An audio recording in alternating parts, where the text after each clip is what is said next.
13th of February in the year 2026. Thank you so much for creating the time to be a part of tonight's edition of Diamond Live. It feels, when people say that when a Friday falls on the 13th, it feels some kind of way because it's known that every 13th of every Friday, something bad gets to happen, but I hope nothing bad will happen. But thank you so much for being a part of tonight's edition of Diamond Live. Tomorrow is Valentine's Day, and a very big day for those that are in love, like some of us, and some of you that are married. And obviously, it's a day to spend time with your wife and family. But we come to your screens every Monday, Wednesdays, and Fridays. What we do is nothing but give you the day's biggest news stories. I'm your host. My name is Andrew Mwansa. Now, with the 2026 general elections less than 6 months away, Zambia's political landscape is intensifying and all eyes are on the opposition. Now, after years of the dominance by the United Party for National Development, critics and analysts alike are asking a critical question. Does the opposition have a clear, compelling message heading into the polls, and can it genuinely threaten the UPND's hold on to power? As the campaign season is about to start, opposition political parties are scrambling to define their identity, unite fractured factions, and present a coherent alternative to voters. But with limited visibility, internal divisions, and contrasting policy reforms, many observers remain skeptical about whether the opposition can shift public opinion in a meaningful way. This moment represents a crucial test not just for strategy and messaging, but of Zambia's democracy and citizens weigh whether the opposition offers a credible path forward or whether the UPND will retain its electoral advantage. This is what we're going to be talking about. We're going to be speaking to the New Focus Party. What alternative do they have to the UPND? What alternative do they have to free education? What alternative do they have to increase CDF? What alternative do they have to things that the New Dawn government has done? These are the questions we're going to be asking on tonight's edition of Diamond Live. But like always, we start the show with Today in a Snap. Hakainde Hichilema has arrived in Addis Ababa, Ethiopia for the 39th African Union Summit of Heads of State and Government, which officially opens on 14th February 2026, just tomorrow, at the AU headquarters and runs until 15th February 2026. Held under the 2026 AU theme of the year, assuring sustainable water availability and safe sanitation systems to achieve the goals of Agenda 2063. The summit places water security and sanitation at the center of Africa's long-term development agenda. The focus speaks directly to the continent's commitment to inclusive growth under the African Union's Agenda 2063 framework. Obviously, we did see the president getting accompanied by Minister responsible for Foreign Affairs, him in the picture, Honorable Haimbe, and Honorable Collins Nzovu, who is Minister responsible for water and sanitation. For those that could have missed his arrival, let's quickly look at this. Yeah. So that's President Hakainde Hichilema, obviously greeting the entourage that have joined him in Ethiopia today, and obviously is expected to be back in the country not later than the 15th of February. We know, that President Hakainde Hichilema has remained consistent with the fact that if it is a 5-day summit, if he speaks on his day, he leaves in Addis Ababa. Out of Livingstone, the Director of Public Prosecutions, Gilbert Piri, and the Anti-Corruption Commission have indicated their intention to appeal against the acquittal of Livingstone Mayor Constance Mlebai on corruption charges. A week ago, the lower court acquitted Ms. Mlebai for soliciting 120,000 kwacha and corruptly obtaining 180,000 kwacha cash gratification from Mark Gabites as an inducement to facilitate 100% remission of property rates owed by the Zamnuka Farm Limited to the Livingstone City Council, which had accumulated to over 388,000 kwacha due to lack of collaborative evidence. The appellants have raised 6 grounds of appeal. Among them is that the court erred in law by failing to apply the provisions of Section 72, Part 2 of the Anti-Corruption Act No. 3 of 2012 when it acquitted the accused, despite there being prima facie evidence of the commission of an offence under Section 20, Part 1. We did see earlier on also that the Transparency International Zambia getting to give their position over this issue, stating that advising obviously the Anti-Corruption Commission to appeal this particular case. Back to Lusaka, the Anti-Corruption Commission says properties belonging to former Lusaka Province Minister Honorable Boman Lusambo remain forfeited to the state, despite the Commission discontinuing forfeiture application before the Lusaka High Court's Economic and Financial Crimes Court. The properties in question, located in Lusaka's Chamba Valley, include a single-story, 4-bedroom house, a guest wing, and incomplete block of 6 flats. In a statement, SEC Acting Head of Communications, Lufia Chisanga, has explained that the properties had already been forfeited to the state by the Economic and Financial Crimes Court at the Lusaka Magistrate Court. Ms. Chisanga says in September 2025, the court convicted and sentenced Mr. Lusambo to 3 years imprisonment with hard labor. In December, we did see that the same court ordered that Mr. Lusambo's properties be forfeited to the state pursuant to Section 10 of the Forfeiture of Process of Crime Act number 19 of 2010. She has further explained that while the criminal matter was ongoing, the SEC had initiated non-conviction based forfeiture proceedings in the High Court under Section 31 of the same court. Well, it appears the bulldozer is still in court until further notice. But obviously, when this came out with that clarification from the SEC, many began to have thoughts that probably there's a deal that has been struck with Boman Lusambo and whoever. SEC today getting to clarify that the properties belonging to the bulldozer still remain forfeited to the state. And lastly, in a snap, the National Prosecutions Authority has made public additional forfeited properties that once belonged to former President Edgar Lungu's son, Daliso Lungu. In an interview, NPA Public Relations Manager Vivian Nsingo says the forfeiture is a clear example of what can be achieved through interagency coordination and cooperation framework, which is chaired by the Leonard Director of Public Prosecution, Gilbert Piri. She says the framework brings together law enforcement and regulatory institutions such as the Zambia Revenue Authority, the Road Transport and Safety Agency, and the Patents and Companies Registration Agency. Ms. Nsingo says the institution worked closely throughout the investigations, each playing its part to ensure the matter was thoroughly pursued. The law enforcement agencies that investigated this case was the Zambia Police Service, studied some of the properties belonging to Daliso Lungu, and obviously we've been giving you live pictures of some of the properties that Mr. Lungu Mr. Lungu had, and now they've been forfeited to the state because he failed to prove beyond reasonable doubt on how he acquired his properties. Mr. Lungu becomes part of the Lungu family that have been have had their properties been forfeited. One of them was Chiesa Lungu, who is a lawyer. Another is Cecilia Lungu, whose case is still active before the law enforcement agencies. But also we've seen that Madam Esther Lungu, the former First Lady, is also being investigated over some flats, and the investigations are still ongoing. The evidence that the Lungu family have been providing before the courts is that these properties were gifted by their father, former Republican President Edgar Lungu, who still remains unburied. We're going to take a break. When we're back, we speak with our guests. We're going to be joined in by the New Focus Party. We ask the questions: what alternative does the New Focus Party have to the UPND's programs?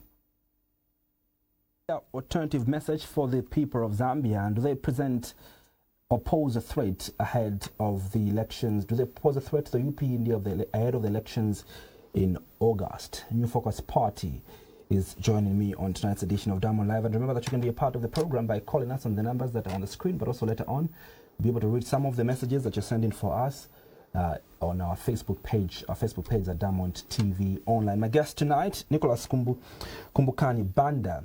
He is a New Focus Vice President, as well as Honorable Richard Siamunena. He is New Focus Party President. Mr. President and the Vice President, thank you so much for joining us on tonight's edition of Diamond Live. Thank you very much for inviting us, and good evening, viewers. Let's quickly get into it. The New Focus, party. What exactly is the focus of this party? Thank you very much. You see, this is Zambia, and looking at what we have been focusing on as a country, after doing our research, we found out that it's not that Zambia was made to be where we are now economically. There must be a missing link. And this is a missing link that we have identified as New Focus Party. Hence the creation of New Focus Party, specifically to fill in the gap and see that Zambia develops. Which link is this? After doing the research, we have found out that throughout the years, for many decades, the Zambian people, they have not been involved in the economic affairs of their country. So many people who are controlling our economy are those that are coming from outside. And we thought that let us create something that will involve all Zambian people. New Focus believes that every Zambian child is born with something that was given by the Creator. There is something that you know better than any other person in this world. There is something that I know, and everyone else is endowed with that particular thing.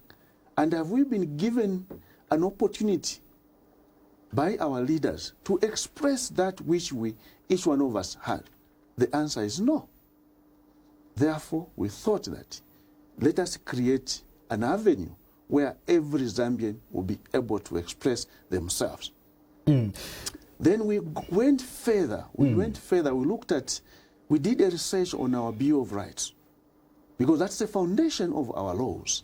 But before we can get to step by step to what you've identified as gaps that are missing, I'm very much interested in the first gap that you've identified, that Zambians have been left out.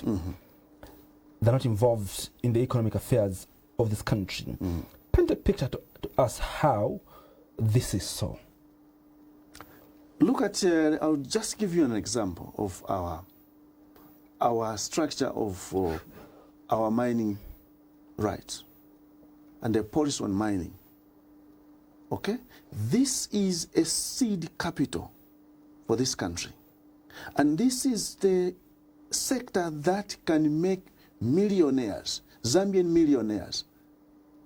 And who are made millionaires are those people who are coming outside the country. Why can't we structure a policy whereby the mining rights are given to the Zambian first? Okay? These are our rights. Land and minerals. These are our rights as Zambian. This is our right to own them. We are here because God gave us this land. Does the law that we have currently in our country stop anyone from, any Zambian, from owning a mine? No, it is not explicitly. Okay? The law is that you are subjected like any other person who is coming from somewhere. Okay? The law must be able to favor the Zambians because they are the owners in the first place. We are the owners. We own this land called Zambia. Every Zambian is a stakeholder. And that is our capital. That's our capital. So if, for example, as New Focus policy is that every village, every chiefdom is entitled to that land. And let's give them first the rights. They are the owners. So we are combining mining and land. We don't want to go on with the colonial system of a land policy and mineral right policy, whereby you own the land and you don't own the mineral. You know that is a colonial thinking, because they wanted to get all those minerals, because minerals and oils, they have more value than the topsoil. So our law states that the land is vested in the name of the president. The minerals, are vested in the name of the president. And there is a mismatch here. There is a president again, and also in the middle, the president. Meanwhile, you only you, as a title holder, you own in the topsoil. At then the mineral rights and everything belongs to the president. This is where the problem has come from. So what is the switch that you're talking about? What change in law do you propose as New Focus Party? We propose that if you, as a chiefdom, you own that land, you also own the minerals that are contained in that land. Because minerals and land, it's of the topsoil. It's part of land. It's all land. So why should you only own the top, then you don't own the minerals? You don't think that's recipe for confusion? If we change the law that you could own land, but what is beneath it, you don't own it. It's the minerals are in the name of the president. This is a problem whereby when they apply there at the cadastral office, they will give the mining rights to somebody who is coming from outside who have more money than yourself. You understand? You as a Zambian, you are disadvantaged. And who gets that money? Maybe it's a politician or somebody who has more influence. This is where we have been made to be poor. So if let's say we change the law, that once you own land, you also own what is beneath it. And I discover that in my house in Chamba Valley, there's gold there. So I can begin mining that gold. Yes, you can go into partnership. You go into partnership. If you as a Zambian have gone into partnership, we as Zambian have gone into partnership as well. Gone into partnership with who? Huh? Gone into partnership with who? If I discovered gold, yes. If you have all the equipment, all the technical know-how, and you have all the money, the capital, you have to go and start mining in that order. Without being registered? I can just you register. It will be recorded that you have discovered the oil or this kind of mineral. Okay? You can register that. And then you get the rights. You get the right to mine now. Mr. Banda, what is wrong with the current mining regime policy of the UPND that you feel so much hasn't worked for Zambia and you want to change? Thank you so much, moderator and the presenter. Yes, the mining policy, in our search or research, or in our research, we see the policy disadvantaging the owners of the minerals, because it gives the right more to people that are coming from outside this country. The citizens almost have got no say. Well, apart from government, and if government policies are not directed to actually favor a Zambian in the policy that we put in the mines, then we have a problem. Zambians, we just watch. Now look at this. We have plenty of minerals in Zambia. At the moment, because we have the government has done the mapping, geographical survey. We have actually come to know as Zambians now, as the owners of the land, that almost everywhere in the country, in every province, almost in every district, there are minerals. Why should this country be poor? What is it that we are doing wrong? Because minerals means riches for this country. But we are poor. And according to you, the reason for why we're poor is because we've given minerals to the outsiders? Yes. And it's because the Zambian people are not participating. You know,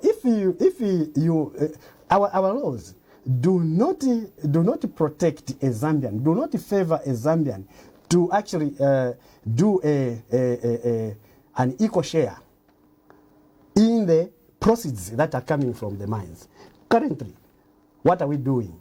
Currently, we have given mining rights to outsiders, and we don't even account. If I asked a layman or even a person who lives closer to the mine, for example, how much are we benefiting as Zambians from the mine that is in front of your house? Not even a single person will be able to tell. Who is government? Government are people. Are we sure that we have protected them through this raw material, through this very important valued material of Zambia? If you check, you find the same. In fact, the worst is that currently we don't even have policies that protect even the neighbors, the people that are in the inhabitants of the region of the mines, for example, where the mines are sitting. Does our law prevent any Zambian from owning a mine? It does not prevent, but it does not spell out correctly or in equal terms how much. Always, if a Zambian, because as Zambia, we have not created the capacity to ourselves. So in most cases, we are actually a disadvantaged owner of the material, of the minerals that we are talking about. What is the role of government in the economics of the country? The role of government is to ensure that what belongs to the citizens are benefiting from it. Look at what is going on at the moment. Companies have come in, we have brought in companies that are mining. If anything, there is a talk of 20% or talk about the percentage of Zambians if they partner, and from partnering, we are always disadvantaged because financially a Zambian is lower, is poor. He does not match with the other countries that have good wealth, that have come or that come with the capital in the country. We don't even have equipment in our own country. How long have we been mining? And why do we continue? We have not learned until now, 60 years or even beyond.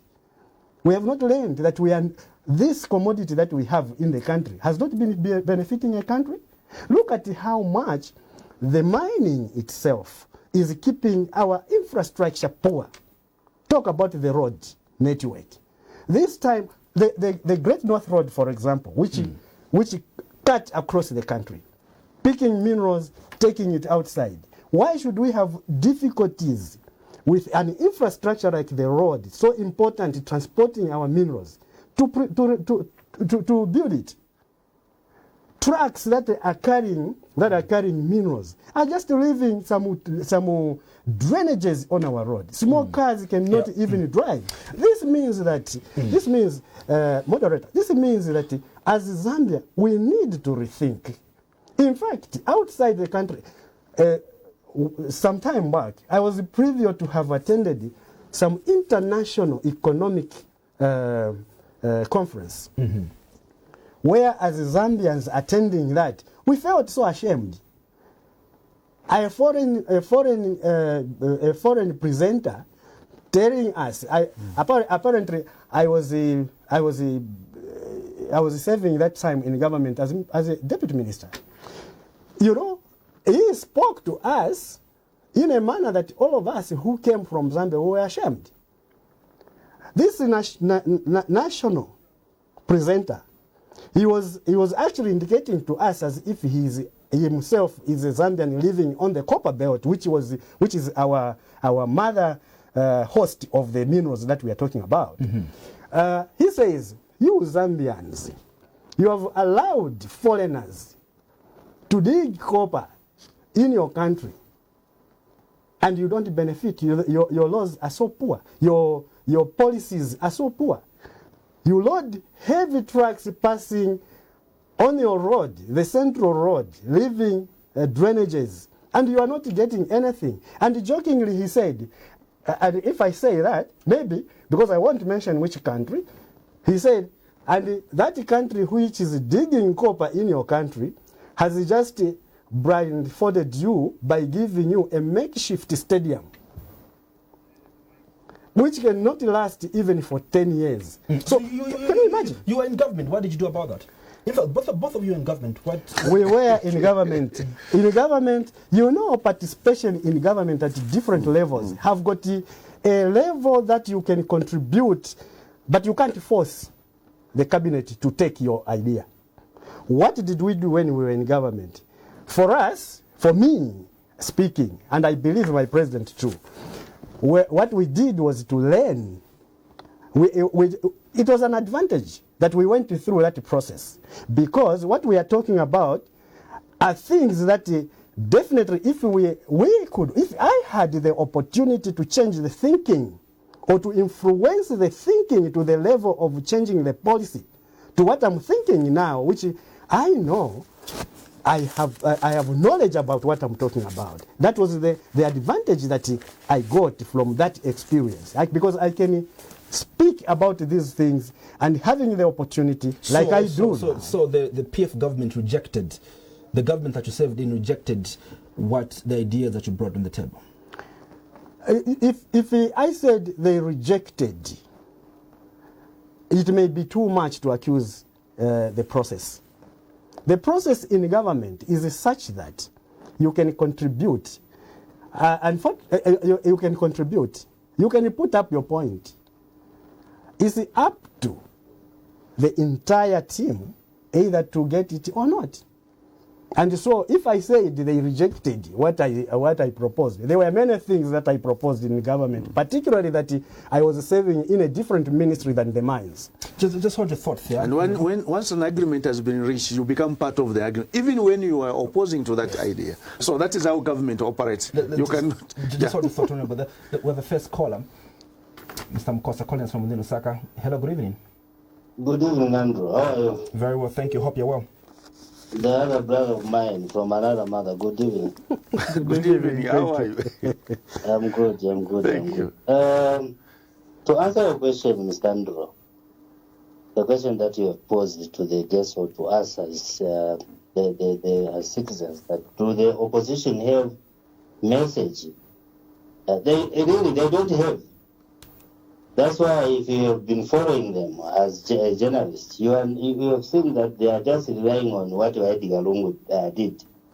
Even where Mduwira has gone, he's saying it's a movement of Edgar Lungu. Can you imagine? And if Edgar Lungu, the one they are relying on or they are riding on, is somebody who was rejected by the Zambian people by 1 million votes difference. Look at how they are handling themselves. When you talk about Mduwira, the only thing we remember Mduwira when he was a Northern Province minister is when he told the cadres to say, don't allow UPND to come here to mobilize. When he was on leader of opposition, all what we remember him is him misleading the new MPs to the extent that some even started insulting their fellow MPs in Parliament. And it has continued. You are seeing how these new MPs they are behaving. It is because the same man misled them. He did not provide leadership in that parliament. Let me guide Mr. Mukosa. Mr. Mukosa, you're talking about Comrade Brian Mundubile, who is not here, and obviously can't defend himself. But we have Honorable Richard Siamnene and Honorable Banda, who once served in government, and now they have a political party called the New Focus Party. So far, do you think they have a clear message for the Zambians? Leadership, people when they are talking about providing leadership, it starts with themselves. What have they done to themselves when it comes to leadership? You cannot just be claiming to say, I want to be president, when you have not done anything for yourself that people can point at. It is very difficult. When you hear this, when Shamunen and others, the way they are jumping from one political party to others, it just shows you and confirms to say they don't have any direction. They are just hungry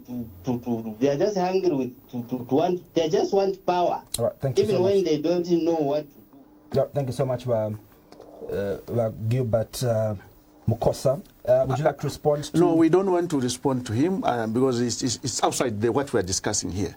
Here we are discussing issues. Do we have an alternative? That is what we are discussing here. We are saying there is a problem. There is a problem in this country. Let's agree that there is a problem.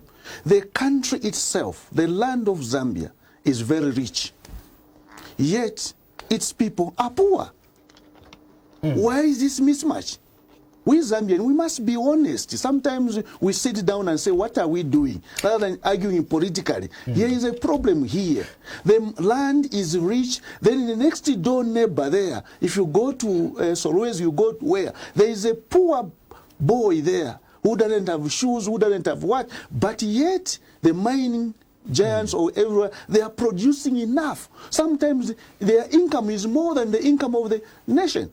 Why should it be that? There is a problem. Is this when we seen this problem as a country? Because nearly every president would say that. President Chiluba said we are a very rich country, yet with poor people. President Rupia Banda said the same thing. President Sata said the same thing. President Hakainde Hichilema said the same thing. And so probably this is not something new to the Zambian people. But also I'd like to find out, fundamentally, where do you think we have failed to get the most out of our precious minerals that lie beneath us? I think the issue here is, and this is fundamentally important.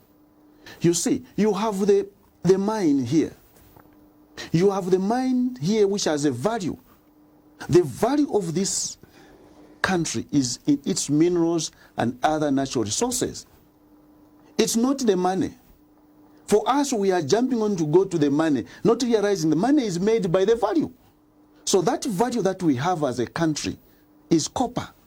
Hey, the money that we are raising from this copper, is it coming back in totality to this country to allow for it to circulate within the ambit of this country so that it can affect other sectors, so that you and the others who want to be entrepreneurs can go to the bank there, because the bank, they have money, they're able to lower their interest rate because that money comes in here. Have you done that? How much money we are raising from copper that we are selling? If this copper is ours, then in truth, this copper is not ours. Why have we failed as a country? You served in government before. Why did we fail? That is why we need experience. Okay? When you get into government, when you are in that state where things are not done properly, and you see that these who have come in, they have not changed anything. You remember very well when Mwanawansa did just a part of it. That windfall tax. What did it create? It strengthened the economy. It strengthened our culture. And then there was liquidity everywhere. There was building, and so that there was more money that came into the country to circulate within our financial sector. That is a decision that we should have enhanced, increase, and say, how do we increase this now from windfall tax to something else which is bigger than that, so that the money comes in. That is a seed money that we have, the money from the mineral. Our minerals. It's a seed capital for this economy. That is what we are saying. Has been challenging, Honorable Banda, has been challenging you, the opposition, that you must provide alternatives to what he has done and his government. For example, he says, ask the opposition, Mwansa, what alternative they have to free education. What alternative does the New Focus have to free education? Moderator and presenter, you definitely have quoted the president well, that he challenges us that he has done free education. And we agree with him that the issue of free education is correct in the country, is correct for the citizens. And even as a New Focus, we would even wish to take it even further, because this free education goes up to yes. But we would actually take it even further to the tertiary education. Where's the money going to come from? From the mines. We have a lot of money in the mines. If we manage the mines very well, the president was just talking about it, that if we manage the mines correctly, we harvest what is coming out of the mines correctly, then this money is going to affect all other sectors, including education. By the way, New Focus values education very, very well, which you have given an example. And so, yes, that is a step in the right direction to give free education. But what is this free education? If I was to speak about this free education, I would say it is a partially free education. Just hold your thoughts there. We have another caller. Hello, good evening. Hello, good evening. Thank you very much. Basia munene gwasiabuti. Igawo tuwasiabuti undela. Gabo tu babanda muli bwanja kuru. Tilibu ino tata mwa seneza bwanji muli bwanji na banja huko. Yai kuno kumunzi tilibu ino. I'm speaking from Mulendema Chiefdom in Mumbwa. I'm Senior Headman Jombo Ndubula. First and foremost, I would like to welcome you to the league. Leadership is not child's play. And looking at the topics that are being the topics that are being discussed, especially when you talk about the messages that are coming from the opposition, we are very, very disappointed that the objectivity of the checks and balances that are supposed to be carried out from the opposition side is not there. As a result, what we are hearing are hate messages and, of course, not liking someone. And this is the message that is just there. People are trying to regroup, to remove just an individual, whereby, as a country, how do we benefit from that, as opposition? So we are seeing that the opposition is not ready to take up the mantle of governing this country. And when you come to mining sector, Mumbwa, there's this discovery of many other metals in the mining sector, like gold, cobalt, emeralds. All this is found in Mumbwa. And the government has brought in new reforms, new policies that now, as village headmen, we have an opportunity to come up with cooperatives and, get licenses like artisan licenses, which are not difficult to get. So this is a thumbs up for UPND with the reforms that are doing to empower Zambians. When you come to bursaries, you come to free education. This is tremendous efforts that we have seen the UPND trying to, to better the Zambian people. So as an opposition, we would want to see you people becoming so objective. Basi Amunene, you are a leader, but to some extent, I don't know why you are disappointing me. You must come up with a better strategy that will be able to show the Zambians that you are an alternative government.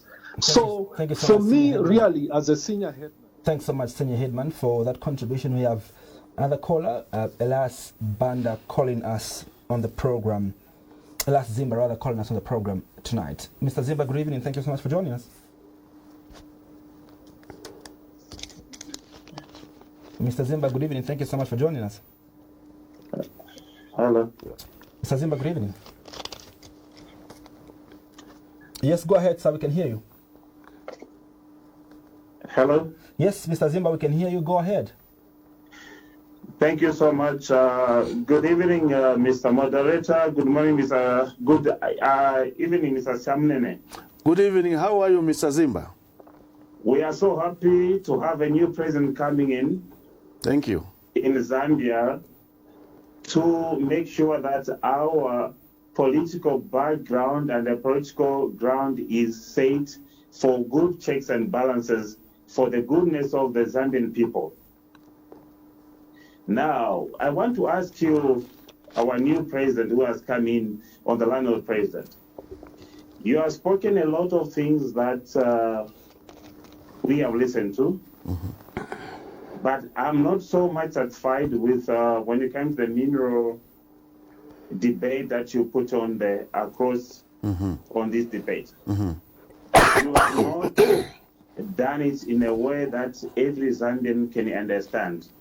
For me, the way I understand it is like you are talking about, you are bringing the whole issue in a way of like, you are not very comfortable with what the current government is doing when it comes to mineral extractions and mineral policies which are in Zambia, which for me and also other Zambians, we understand. The new Dawn government, what they're doing now, I think it is far much better than what was being, the way the minerals were being, the policy of the mineral was being done in the previous government. I think, Mr. Shamneni, you were in the previous government as a defense minister. You should be the first person to give best checks and balances to the new government. But you are mixing a lot of things. We want you, when you come as the new political party, Mr. or Honorable Shamnene, please tell us what you're going to do for the Zambian people, not attacking the current government, how they're doing, or guide them what they need to do what they need to do, which you are seeing, which is not right. On that radio where you are, a lot of people are hearing. They want to see solutions. If you think there's a problem, what is the solution to that?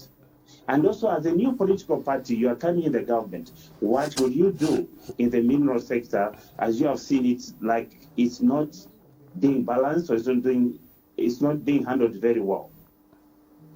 President Hakainde Hichilema, as the sitting president now, he has done so much that every Zambian is very comfortable and happy, right. Except because of, look, the economy was picked at zero. It's picking up and it's coming where we are, which you as a new president, you're coming in, you are very comfortable even to become a president. You have registered the company, announced it, you are now a president. You are going to pick it up if right. you, by God's grace, you take it over from President Hakainde Hichilema. Thank you so much, Mr. Zimba. What are you going to do better than what you have seen now? Thank you. Thank you so much, Mr. Zimba, for that loaded question. Would you like to respond to the call? Yeah. I think let me give an example. Because you see, when you are bringing up a political party, you need to do some kind of research. That's why our education ourselves is, we have education, research, and technology. We have done a research. We said that, okay, Libya, under Muammar Gaddafi, they were able to provide free education from grade 1 up to tertiary level. Okay? Where were they getting the money? It's from their oils. Now, to what extent was the Libyan government have a control over their mineral? It was 100%. They had control. They were able to say, we will sell our oil to this particular company or this state, or this is what. They had total control. And they were able to control all the revenues coming into the Libyan coffers and be able to now help other sectors. You see, this is a thing. Do we have control over our revenue coming from copper? The answer is no. Let's all agree that we don't have control over, even where it is sold, we don't know. I had a discussion.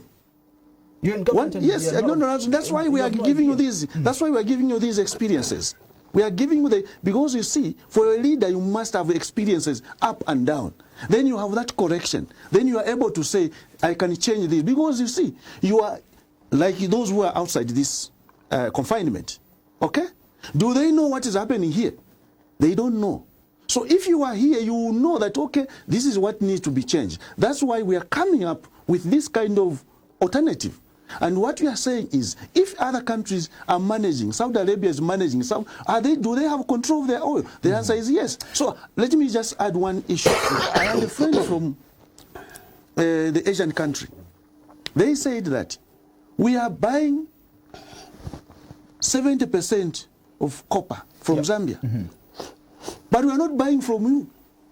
We are buying from another country. You understand? Now, how do you trade in case you want to trade with the Saudi government with our copper? You can't do that. That give us your oil, we give you our copper. So we can't do that because it's controlled by an entity. An entity has more control over your own value. So maybe let's put things into context. Let's say, in August, you form government, all right? You are saying that money to finance free education will come from the mining sector. I don't understand in which year of your government that this will begin to operate. But also, what will happen to the deals that we have, for example, First Quantum, Mopani, and all these big companies that we have? Are you going to re-engage them to change whatever contracts we have with them, or perhaps this new framework is for the greenfield mines that we are going to have and the new investors that are going to come in? What will happen to these contracts we have with the investors? I think there is a need for them to realize, we'll give them the need. Whatever that is in this country, it is for the Zambian people. So let's have a win-win situation. Because we are here to upgrade the lives of the Zambian people. And let them know that this belongs to the Zambian people. And they have to have a share as well, enough to upgrade their lives and to grow this economy. Their role or the role of all companies that are in Zambia are there to grow the economy. We will work as an entity, the way your human body functions. So wait, I can just make it clear. You're going to go to Mopani and tell them that we need to change the contract. Is that what you're saying? No, what I'm saying is, they are human beings running that, and they are human beings owning that. We will give them the understanding that we need to grow this economy. How do we grow the Zambian economy together so that your revenues do affect other sectors? You remember what exactly are you remember very well as a government to these big firms? What exactly? What proposal are you going with them? Do you have a clear proposal that we're going to go with at First Quantum? What are you going to tell them? Is it that we need to get a 70-30 sharing model? What exactly, Mr. President? We need to have win-win situation. What is a win-win situation according to you? We need to have 50% benefit from the profit, and we get 50% benefit from the profit. That's what President Hakainde has done with Mopani. We have 49% share in Mopani and 51% for how much of the sales that we are making, how much money comes into this country to affect other sectors? Because not only that, we need that money so that it affects other sectors, so that it is within our financial system. How do we make our banks function in a manner that they have liquidity to be able to lend to other sectors? Because it's not only mining. Mining must affect agriculture, and agriculture must affect tourism. Just like that. That's the way economy operates. You're about to make a point on how we're going to finance our free education. At what point is the free education at tertiary level going to be introduced in the country when you win the elections in August? Well, we are a party that has done research as a New Focus. Now, New Focus policy change from what it is currently, which we have come in and say certain policies we needed to change in order to benefit the country.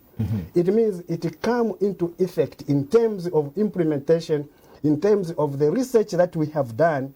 It come into functioning immediately we take up office, because that's the reason the Zambian people change government. They would like to see the policies that we are now sharing with them. They would like to see the functions that the policies that we put in our manifesto, that they take effect. That's the reason the Zambian people can change government. If we go into government and we are implementing the policies that were done by probably the former government, so to say, it means we are not honest. We needed to implement policies that we have said they work Don't you well. think then you need to take a little bit of some time, because if you're going, if you're going to realize all these funds, and then also in free education, for example, at tertiary education, already government is providing loans to students at UNZA and at the Copperbelt University and other universities, and these are revolving funds. For some of us that benefited from a government education, we are paying through our nose. We are paying every month towards our salary. We are paying to the University of the Ministry of Education. Are you going to scrap off this system of people that were educated by government and need to pay back?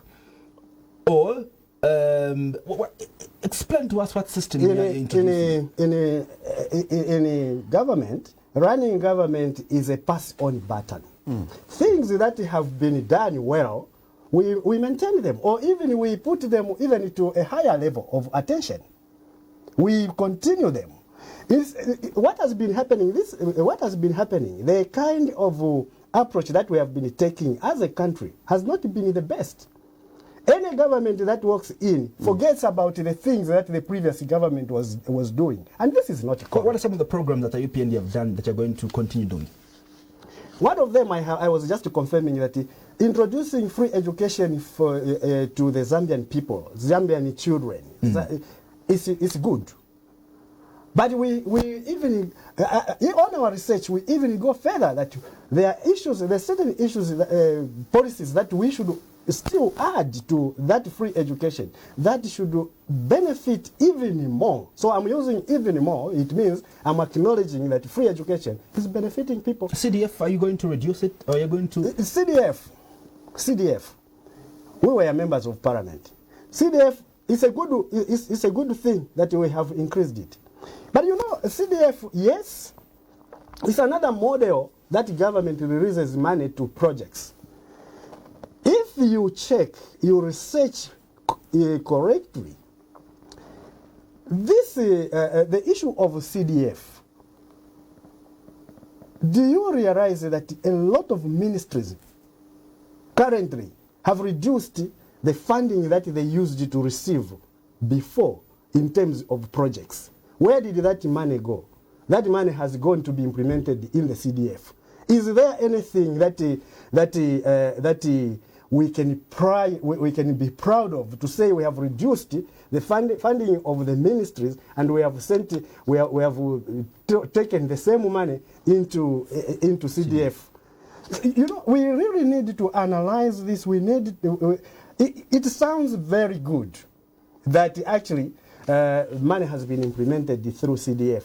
Yes, but what we are saying is that the budget that we have, it must be increased in terms of the economy of Zambia. And how do we increase it? How do we take it up? It's the issues that we are presenting now. To say the mines, which is the anchor of the Zambia's economy. So the story of CDF is nothing to write about home. No, CDF, it's okay, but because money has been going from central government into. Because the argument is that, look, there's nothing that has been done. What government has done is that it's gotten money from central government and decentralized it into. Yes. What has taken place, moderator? What model do you are you going to come up with that is different? I agree. As a member of parliament, we agree that the CDF should be increased as it is, should be maintained to be decentralized as it is. But we should also realize that there are capital projects. Now, I'm talking to you, moderator. Which capital projects that are happening now that you can say ministries have done? Capital projects. When I was deputy PS, I monitored capital projects for government. Are you seeing capital projects implemented by ministries that you can speak about other than speaking about CDF? CDF, which has been doing the desks for children. We can talk about the projects that the CDF is doing, yes. What model are you suggesting that you are going to, bring about? What model? What model, Mr. President? Yeah, you see, CDF, we are okay with the decentralization, so that money goes to where it matters most, where it is needed most. But you see, that has not been done correctly. We think that if we have to do that, then we have to go up to the ward levels, so that no minister will say, let's buy motor vehicles, okay, through CDF. Now, CDF entails that the people there, right there, they know their needs, and they have suggested the project. So you mean that the constituents that have no police post have asked for that money to be used in the motor vehicle? The answer is no. So the same central government has to impose decision on the CDF. So it renders not correct what you suggested. So what we are saying ourselves, if that is to be effective, let us decentralize it up to the ward level, so that the people there decide what they need in their own wards. If they want to put a hammer mill, they will write they want a hammer mill. If they want a solar driven borehole, they will say that we want irrigation in our community, and they will have that. The government's role is to go and monitor whether the implementation has been done correctly and make sure that the fund. So that is the issue. That's what we are saying. If that is a case, then it means that it will be very effective, because other people, when you go out there, they will ask, no, as we have been told, CDF, see one acre, no one acre. See one acre per many sevens. So these are the things that we have done, because again, the central government has to impose decisions on the people again. Yep. You get that. So these are the things that we need to really interrogate and see whether our policy is working to the advantage of the people. The UPND government came onto the platform on one campaign message, fixing the economy. This year we're seeing that the macroeconomic indicators are pointing in the right direction. Inflation has been arrested to a single digit, so it's now at 9.4%. We've seen the fuel prices stabilize. We've seen the electricity situation as well stabilize. We've seen the economy this year growing at an average of 5.6% and expected to grow at 6% as of December of 2026. The prices of commodities have reduced, as announced by the Zambia Association of Manufacturers. Minimum, cooking oil, and all these other products are going to reduce. Isn't the government of the UPND achieving their campaign promise? What more will you bring, Honorable Siamneni? Better than inflation at 9.4%, better than the economy at 5.2%, better than stability in the electricity situation, better than how the price of commodities are being reduced? I will tell you one thing. When you look at the statistics of Mwanawasa administration, comparative with this one, Mwanawasa scored. Okay? The exchange rate was at 5 that time, 5 to $1. There was more capital projects being done. So meaning that the country was moving, and it was growing at what percent? 10%. So we are saying we should identify what is it that we have not done properly. What is it that we need to do? That's why I go back to say we are not raising enough from our natural resources, especially the minerals that we have. Right now, as we are talking, okay, there are conflicting results. Dubai will say that we bought so much amount of gold from Zambia. Then the Zambia report will report low, meaning that there is a lot of seepages around here. Do you think the UPND government has failed to govern this country? No, we are saying we are giving alternative. Have they failed? The answer is that that's why we have due focus. We are saying this is what we are proposing to the Zambian people in order for us to grow at a rate that it is desired, at 10% as it was. If something is not broken, let's not fix it. Is the economy broken that we have to fix it? You know, Honorable. If we listened to, if we have the opportunity to move in the villages, we are politicians and we move in the villages. Are you aware, presenter? Are you aware that there are families, when this economy is said to be moving very, very well, we have achieved this and that, these figures that we are talking about, are you aware that there are families that are sleeping without eating? Are you aware that there are children that are receiving free education, but they cannot even manage to buy clothes that they should use to get to school? The economy is not affecting the people that are supposed to be beneficiaries. These figures, these are figures that does not translate into the lives of the people. Ask the Zambians. Let the Zambians respond to these questions. We are here to say we would run it in a different way. And how I would love, moderator, that we would be talking more about what we would do than to dwell on what we are saying, than to dwell on the more on what the UPND is doing. The UPND is the current government, and you're saying, you're coming to the Zambian people and you're telling them we can govern better than the UPND. Because they are hungry. We need to trickle the resource, the proceeds of what we are talking about, the figures, the gains that we are doing into the lives of the people. Have the UPND failed? You know, I'm in opposition. My work is not to. Is this a very difficult question to answer? Is it a difficult? When I'm proposing new methods of approach, it means I'm saying that they have not reached the point where I would be satisfied, and where the people would be satisfied. Because the people of Zambia, they are complaining. They are complaining. Let's pay attention to the people that are supposed to be affected by the process of the economy of this country. If you care about the Zambian people so much, why then don't you just partner up with the UPND, enter into an alliance with the UPND, and solve the problems of the Zambian people together? You know, in politics, we have what we call manifestos and approach to development, approach to policies. If I don't agree with any other party, that's the reason that I belong to New Focus. And New Focus, we have done the research and we would like to improve. We think the research that we have done and which we have put in our manifesto are more workable for the benefit of this country economically. How confident are you that... Very confident, moderator. How confident are you that come August, the New Focus party will be the new government of the day? Look, like the other approach, like the approach to avert the electricity shortages, we have put up a policy and we have done a research. We took with the Honorable Banda here, we said, okay, let's try to walk along the Kariba, the Zambezi River.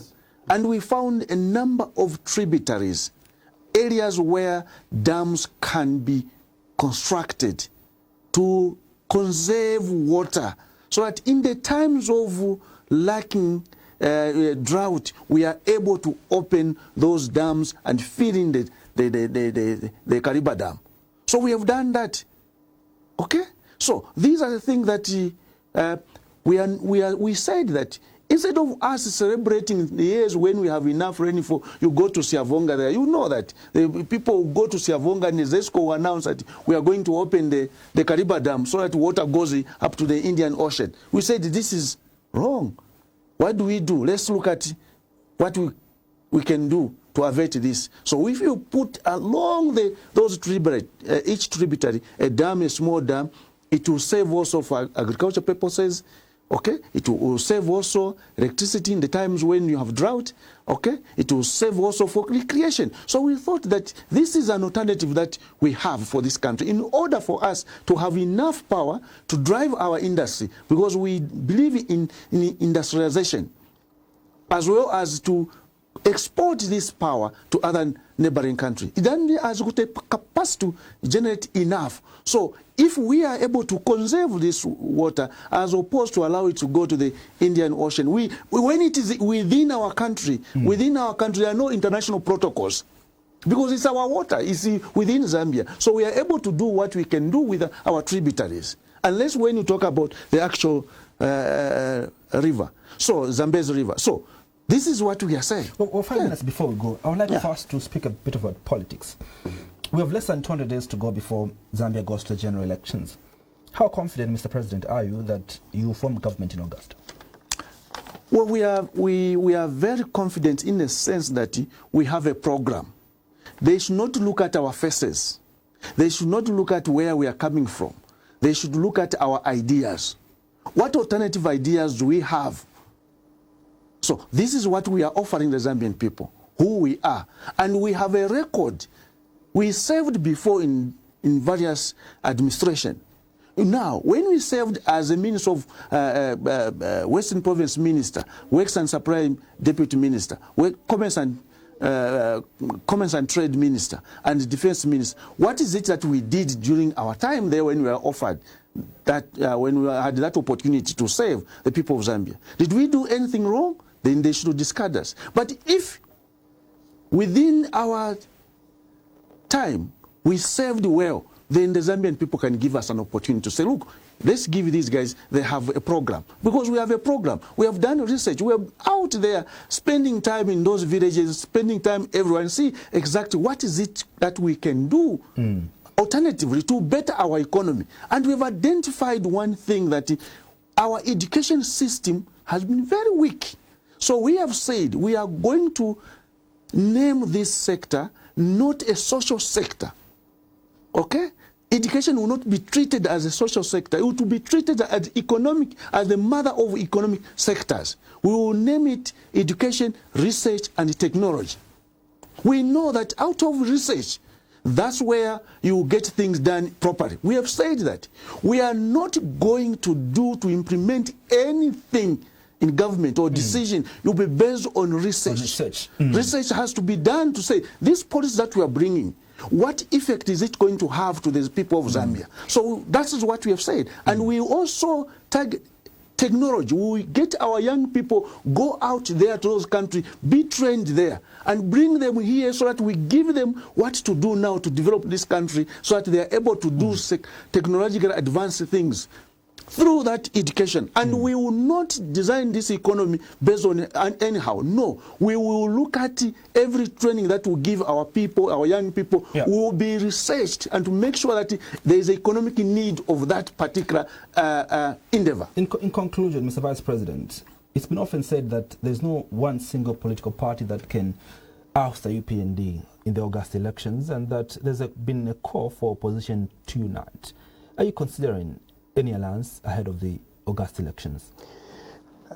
Presenter, our constitution for the new focus provides for flexibility to alliances.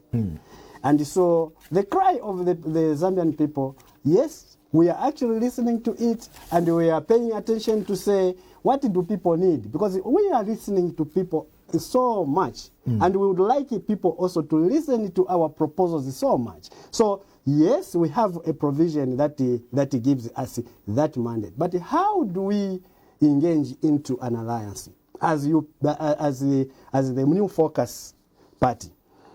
We have a manifesto. You know, sometimes the people ask, President Siamunene and your team, why is it that you didn't just go to join another party? Because there are so many parties. Yes, it's understood. It's true. That's a good concern. But we have a manifesto that we have put for ourselves. And so the selection of, we will be very, very careful. The Zambian people are aware of the squabbles that are going on in different opposition parties, and that's why the first call I was talking about it, and unfortunately he was actually talking to us who have not been part of those squabbles. New Focus Party is not in the squabbles at the moment, so we have a manifesto. Now we will be very careful into selection of the partnership and alliance, because we would like to make probably our fellow opposition that you cannot do the same things that others have been doing in the past. Invited for you to join the UPND alliance. Would you join? We have a manifesto that we believe in. Would you? Because you're speaking about the possibility. We will compare their manifesto. We will compare as a party, not as an individual. As an individual, I'm a New Focus member, and so what I'm saying, presenter, is that, let me finish this sentence. I'm saying that we will compare. We will look at the political parties. You cannot be approaching the issue in the same way, year in, year out, new government, the government in, government out. You are using the same approach and you expect different results. It's not possible. So people must pay attention to our manifesto that we are sharing with them, so that they can see the difference between the New Focus Party and oppositions that have not given them manifesto. Honorable Richard Siamunene and Honorable Nicholas Kumbukani Banda, both former cabinet ministers and now respectively President and Vice President of the New Focus Party. Thank you so much for making the time and giving your alternative programs that you have for the Zambian people. We are so grateful. Thank you very much. We thank you for having us and also for the listeners.